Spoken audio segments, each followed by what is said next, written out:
Hey, salut terriens, c'est Captain Max. S'il est vrai que mon amour pour la lecture réside essentiellement dans les comics, il m'arrive aussi, très rarement, de m'intéresser au manga. Et mes premières expériences dans ce domaine étaient du Dr Slump et Dragon Ball Z, sûrement grâce au dessin animé éponyme diffusé par le Club Dorothée. Mais c'est bien ma passion pour le jeu vidéo qui m'a permis de découvrir l'un de mes mangas préférés, car dans les années 90, un magazine intitulé Manga Mania a vu le jour avec un premier fascicule contenant 2 VHS. Street Fighter qui m'a poussé à l'achat de ce lot, mais également Gunmu. Enfin, on va dire Gun pour la vidéo, hein. Un animé qui m'a ouvert la porte à une toute nouvelle facette de la bande dessinée japonaise, avec cette magnifique œuvre de Yukito Kishiro. Et depuis quelques temps, j'ai la totale hype pour son adaptation cinématographique, portant le nom Alita Battle Angel. C'est pourquoi, avec Léa, on a décidé de vous présenter le manga d'origine. Bang!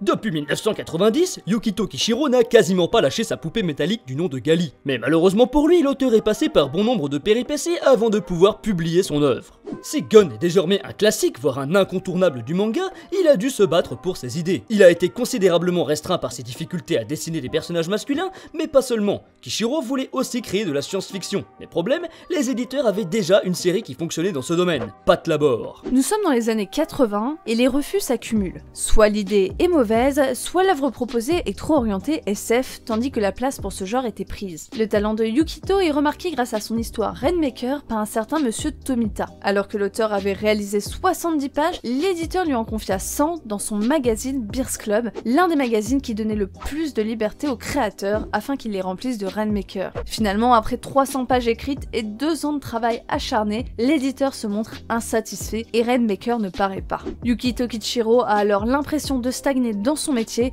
et souhaite désormais passer à autre chose. Mais si son manga n'a jamais été publié, une partie de cette œuvre vit dans un autre projet. En effet, les deux hommes collaborent toujours, et Tomita conseille à Kishiro de reprendre l'un de ses personnages de son ancienne histoire, pour en faire le protagoniste. C'est ainsi que naît Gun, avec son héroïne emblématique du nom de Gali.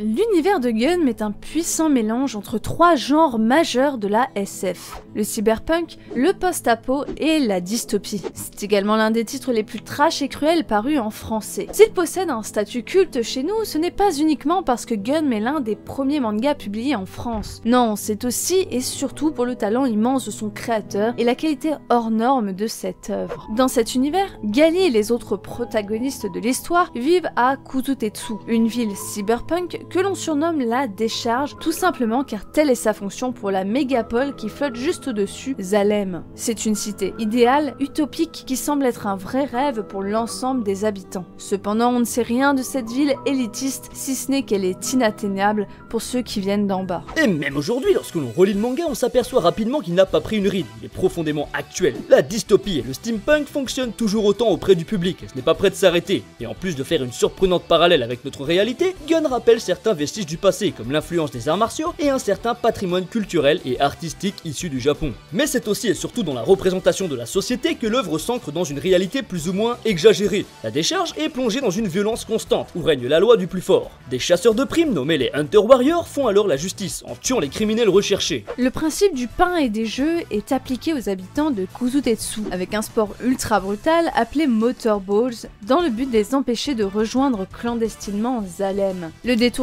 d'attention fait particulièrement écho au monde des années 90, voire à celui d'aujourd'hui selon les points de vue. La pauvreté est donc bien évidemment la norme dans la Décharge, et les citoyens travaillent dur dans les usines pour produire des objets de luxe envoyés à Zalem. En contrepartie, la Cité des Rêves déverse ses déchets directement sur la population du bas. On a là une véritable critique du capitalisme exploité tout au long de l'œuvre par l'auteur.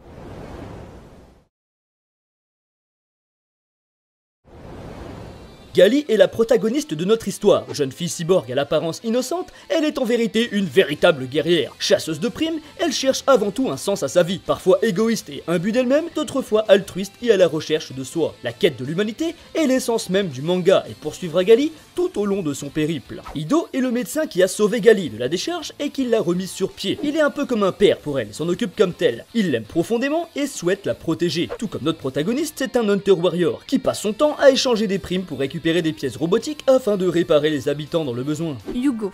Jeune garçon au passé tragique, il est le premier amour de Gali. C'est un rêveur, un brin naïf qui est obnubilé par le fait de rejoindre Zalem, la ville qui flotte dans le ciel. Il est débrouillard et prêt à tout pour rassembler la somme suffisante afin de payer son trajet dans l'espoir d'atteindre le paradis utopique qu'il observe avec obsession. Cependant, il se laissera entraîner dans des combines illégales et finira par être recherché. Lorsqu'il apprendra qu'il est impossible de se rendre à Zalem, il deviendra fou et essayera de le faire par lui-même. Hélas, tenter d'aller à Zalem est synonyme de mort, et après les révélations sentimentales de Gali, il succombera.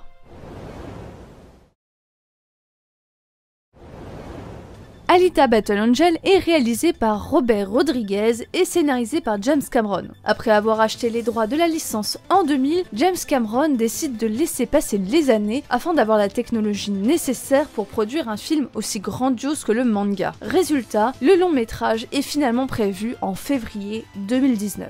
Il reprendrait assez fidèlement l'histoire de l'œuvre originale, mais dans les courts extraits que l'on peut voir, notamment dans la bande-annonce, on remarque que certains événements divergent, comme le nom des personnages, Gali devient Alita, Hugo devient Hugo, mais cela ne devrait pas avoir d'impact sur la trame principale. C'est plus de 200 pages de scénario qui ont été écrites, et les premières scènes ont fait fureur auprès des fans, avec des passages époustouflants réalisés en images de synthèse. Mais si le film a l'air magnifique, un élément a perturbé les fans, les yeux de Gali. Bien plus grands que des yeux naturels, ils ont choqué pas mal de monde lors du teaser. Mais apparemment, c'est justifié dans le film, et en plus de ça, ça permet de mieux voir les sentiments exprimés par la jeune fille. La question désormais est de savoir si l'adaptation sera acceptée par les fans de la première heure. Quoi qu'il arrive, Yukito Kichiro, le créateur de Gunm, conseille au lecteur d'aller le voir. Passionné de cinéma américain, il dit dans une interview donnée au magazine Atom, « Les fans sont plus virulents que moi sur ce qui fonctionne ou pas dans les images qu'on a pu voir de cette adaptation. J'ai pu d'ailleurs lire l'intégralité du scénario qui m'a été traduit en japonais et je l'ai trouvé très divertissant. On m'a également montré une vingtaine de minutes terminées et j'ai été impressionné par le résultat. Je peux dire sans trop m'avancer que le spectacle sera vraiment à la hauteur. »